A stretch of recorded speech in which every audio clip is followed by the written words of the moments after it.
wondered if you might make it here. You're quite resourceful. I am known as Father. The Institute is under my guidance. I know why you're here. I'd like to discuss things with you face to face. Please, step into the elevator.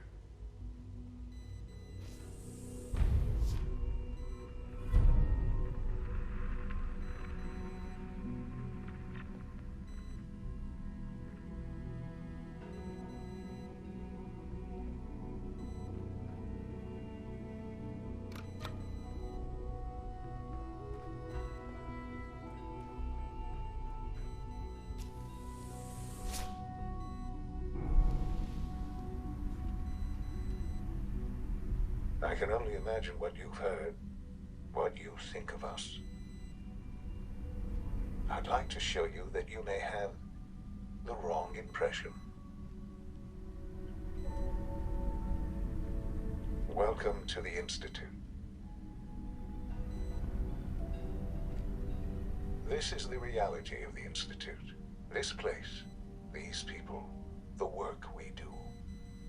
For over 100 years, we've dedicated ourselves to humanity's survival. Decades of research, countless experiments and trials, a shared vision of how science can help shape the future. It has never been easy, and our actions are often misinterpreted by those above ground. Someday, perhaps, we can show them what we've accomplished. But for now, we must remain underground. There's too much at stake here to risk it all. As you've seen, things above are unstable.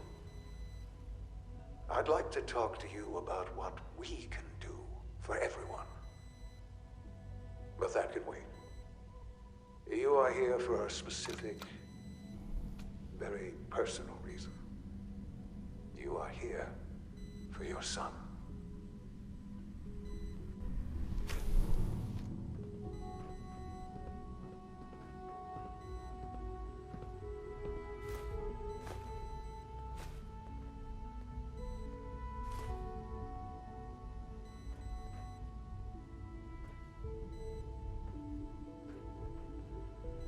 Jammed.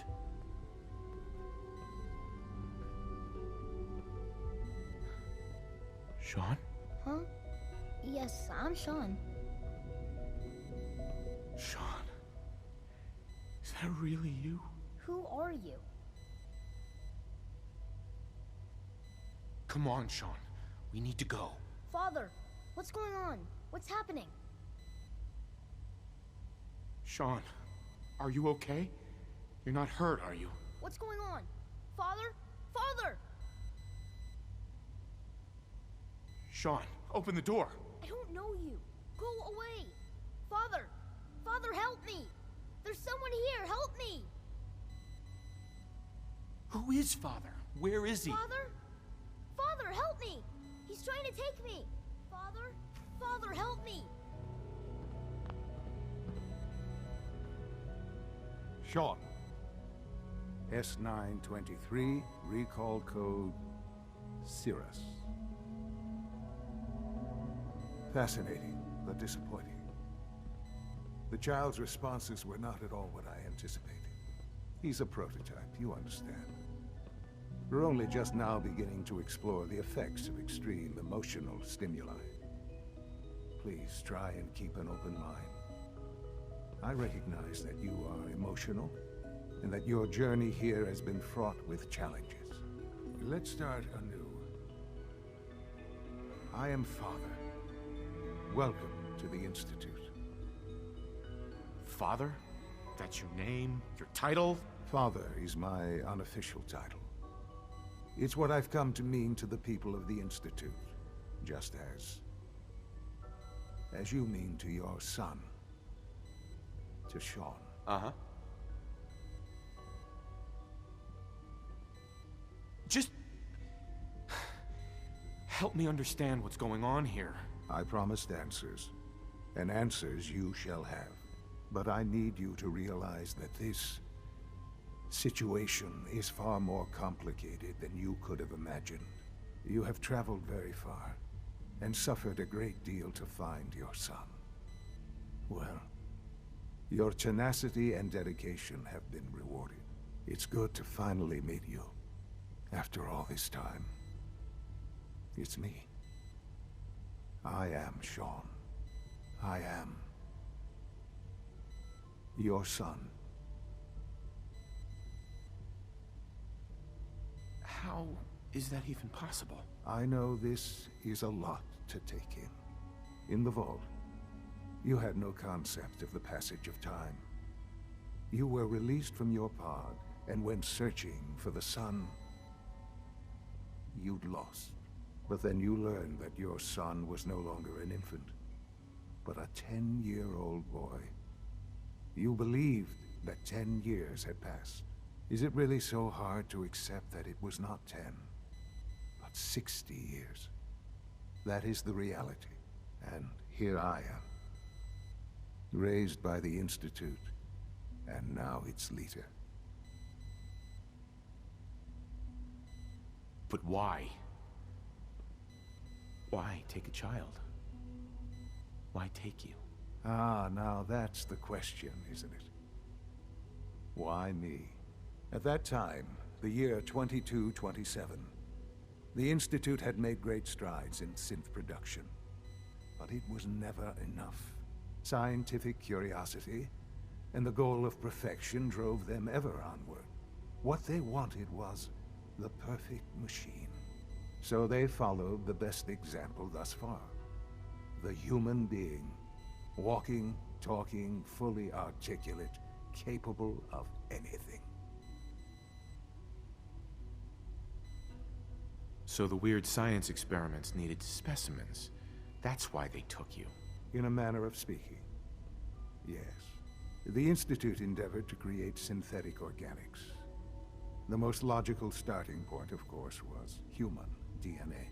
Plenty of that was available, of course. But it had all become corrupted. In this wasteland, radiation affected everyone. Even in their attempts to shield themselves from the world above, members of the Institute had been exposed. Another source was necessary. But then the Institute found me after discovering records from Vault 111. An infant, frozen in time, protected from the radiation-induced mutations that had crept into every other human cell in the Commonwealth. I was exactly what they needed. And so it was my DNA that became the basis of the synthetic organics used to create every human-like synth you see today. I am their father. Through science, we are family. The synths, me, and you. Shaun. It's really you. It really is.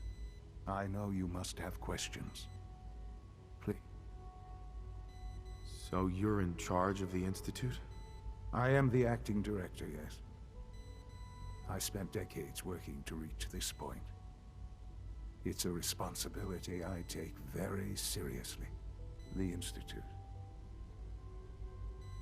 It's important. It really is humanity's best hope for the future, no matter what those above ground might think of us. But, director? Why you? I was the most qualified for the position, obviously. I've lived my life within these walls, dedicated to science like every other member of the Institute. My hard work has paid off. Ultimately, the Commonwealth has nothing to fear from us. Whatever you've seen or heard, I know I can convince you of that. Just give me time. What else can I say to ease your mind? Your mother. She never got to see you grow up? Yes. What happened to her was... I've gone over the records of the incident, of course. It seems her death was an unfortunate bit of collateral damage. Collateral damage? Is that all she was to you? What would you have me say? the world is a dangerous place. Although I think maybe it always was. It's just a bit more honest about it now. For many years, I never questioned who my parents were. I accepted my situation, and that was that. With old age comes regret. And asking what if more often. But what matters now is that you and I have a chance to begin again. What else can I say to ease your mind? Kellogg. He worked for you? Kellogg. He was an Institute asset long before I arrived here. It wasn't until I became director that I learned of all the things he'd done. What kind of man he was. You knew the man was a psychopath, but you used him anyway? Would you have preferred that I turned him loose on the Commonwealth?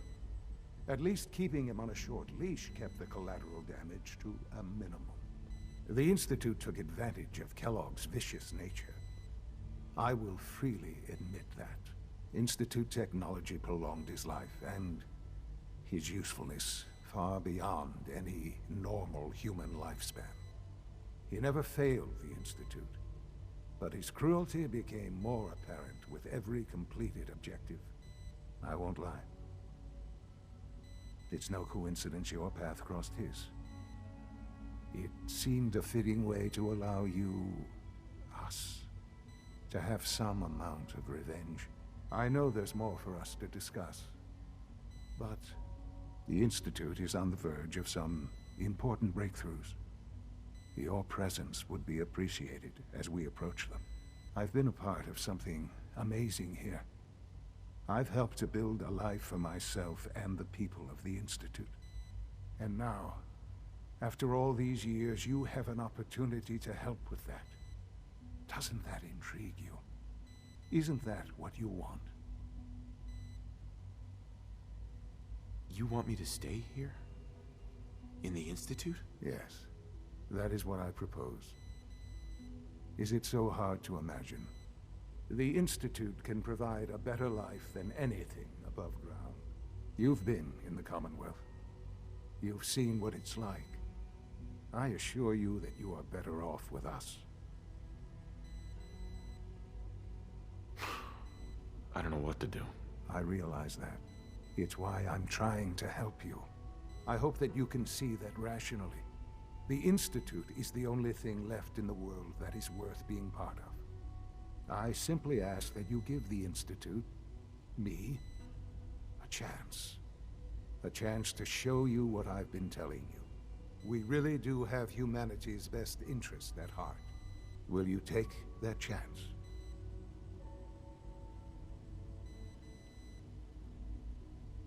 I just don't know. Just give it time. Give the Institute a chance. The Institute is now your home as much as it is mine. Please take some time, get to know it.